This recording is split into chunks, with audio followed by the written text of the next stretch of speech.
Hey guys, it's Kevin with my review for Blow the Man Down.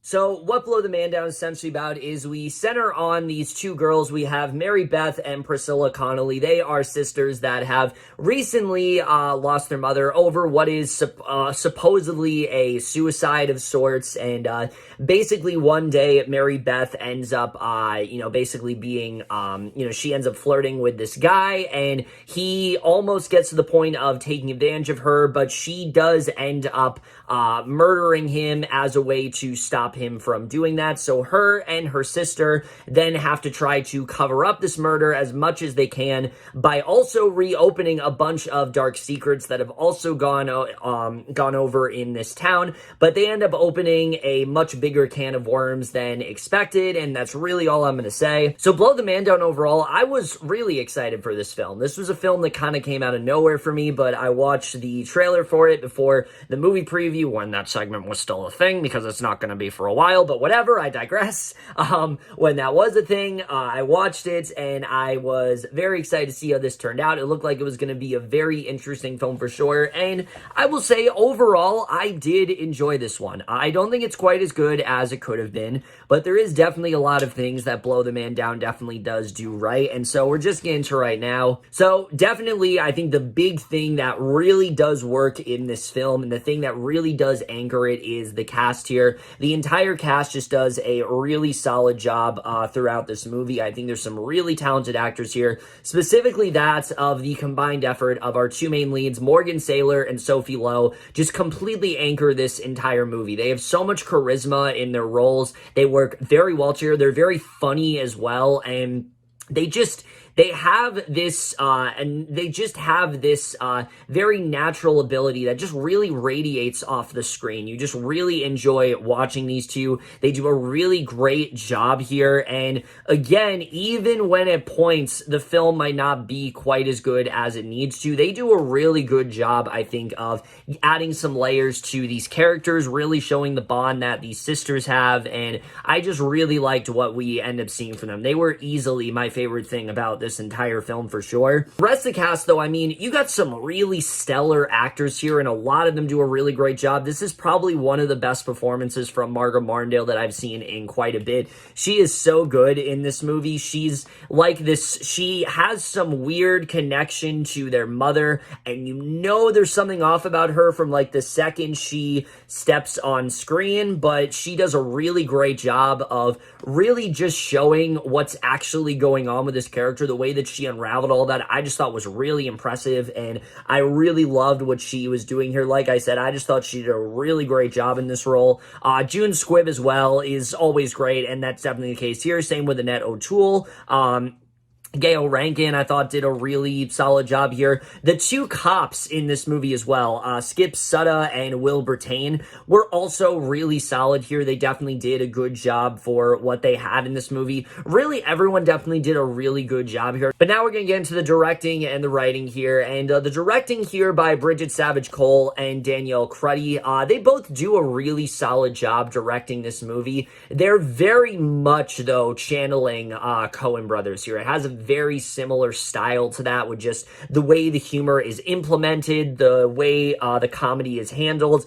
Very much does have like a Fargo type feel to it, but they do a good job, I think, of making it feel like an homage and not like they're trying to copy what Fargo did. They do a good job of doing their own thing there. And when they get into the more heavier moments as well, they do a good job with that too. I actually thought some of the more genuine moments with this movie were actually some of the most impressive ones, directing-wise. There's a really good scene in the first, 15 minutes especially, that really did stick out to me in terms of, emotional stuff. And I thought the directing was very solid there.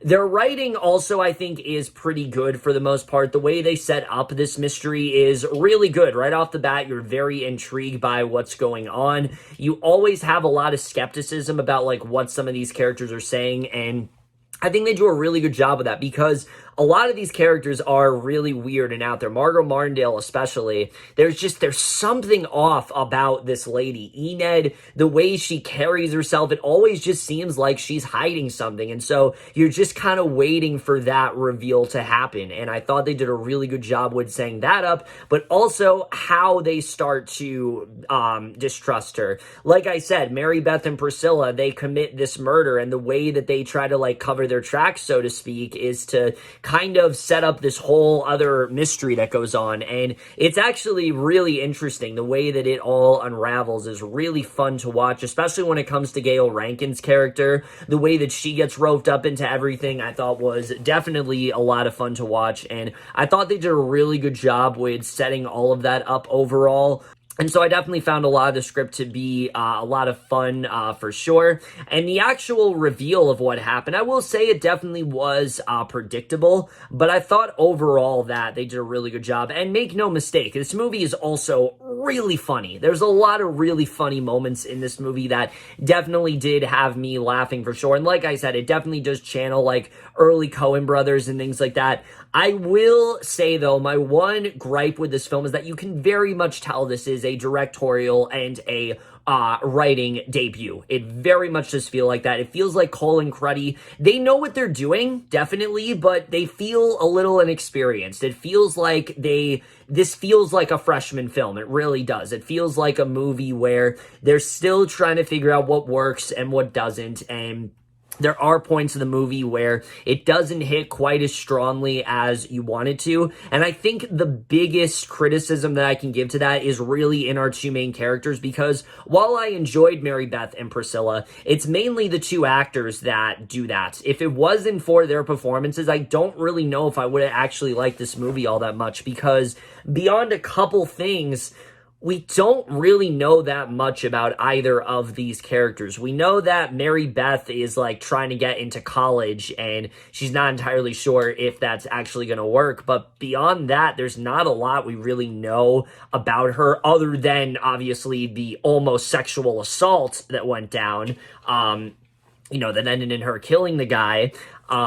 But really, other than that, there's not really a lot given to either of these characters. And I do feel this is a film that actually would have benefited if we would have had more of a character arc with them. I felt like there was an opportunity very early on in the film. There was an opportunity to give them a little bit more in terms of character. I was really liking what I was seeing, but it just didn't go where I wanted to. They didn't dive as heavily into it as I think they could have. And so I think that does bring the film down a little bit. But like I said, their characters are still fun. You still are into what they're doing with them overall. And so while that is my main complaint, I still did find myself enjoying these two characters, mainly just because of, like I said, just how damn likable these two actresses really are. They do a really good job, I think, in carrying this movie and keeping you entertained, and that's something that I was overall impressed by. But the writing overall, I do think, is really well done. I think there's definitely a lot of things that they do pretty well. The cinematography here, though, in this movie is really great. You really do feel the sort of, again, Fargo-like feel of this movie, similar to how in Fargo, when you see tons of snow like piled up on the streets and things like that, and you very much feel like you're there. It's very visceral in that way. When you see all these like fishermen and things like that, you feel like you're right there with them, and they do a really good job, I think, of I think that they do a really good job of getting you into that environment, really getting you diving headfirst into this community. I thought the cinematography was really solid here. The score was a bit up and down for me. There are points where it works, and then there are points where they try to do this Greek chorus of sorts, where they didn't do this the whole movie, but sometimes in the film, they'll cut to this singing fisherman, which at first is actually really funny because he's singing like a classic sea shanty, but you have like this guy like vaping next to him. That is a really clever joke. I do actually like that quite a bit, but I just felt that they would often use them as a way to kind of sum up the story when I really didn't feel that they were all that necessary. I feel like that one joke worked, but whenever they cut back to them, I was a little bit annoyed by that. And I was happy it wasn't like throughout the movie, because it generally would have become a problem if that was the case. But I didn't like that. But the actual score, I thought was really great. I thought was actually really fun, and, something that I'm definitely still, humming after I've seen it, which was like a week ago. I'm definitely still remembering the score for sure. So I definitely did like the score here overall. And the editing, I do think this film is pretty well paced, though I will say the third act does get a little bit muddled. The way things do wrap up, it's not entirely satisfying. The final scene especially, I'm like, it just felt a little too abrupt for my liking, and I think they could have maybe paced it a little bit better. And then the only other flaws I really do have with this movie are the two cops that are introduced in this film. While they are interesting, they take one of the characters in this romantic type direction with one of the girls, and it just felt forced. It never really felt like it was at the forefront of what was going on. I thought they could have handled that a little bit better than they did, and just again, they could have tied up some, and again, in addition to that, they could have really tied up some loose ends a little bit better in the third act. But other than that, Blow the Man Down is still a really fun movie. It's really anchored well by its cast. It's got a really juicy and fun story in there that I think is definitely very easy to watch. And though I do think it does fall flat in some aspects, overall, I definitely had a good time with Blow the Man Down, and I am going to give it overall a B-. But over, guys, in my review of Blow the Man Down, let me know what you guys saw this movie overall, if your thoughts on it. Again, this is a perfect movie to watch if you're in quarantine right now and you're really, like, struggling to find things. I think this is a perfect watch for that. It's 90 minutes. It'll go by very quickly. I would definitely recommend checking this one out if you're in that situation, as many of us are. But that's it for this video. Hope you guys enjoy it. We'll see you guys in my next video, and we'll see you guys for that. Okay, bye.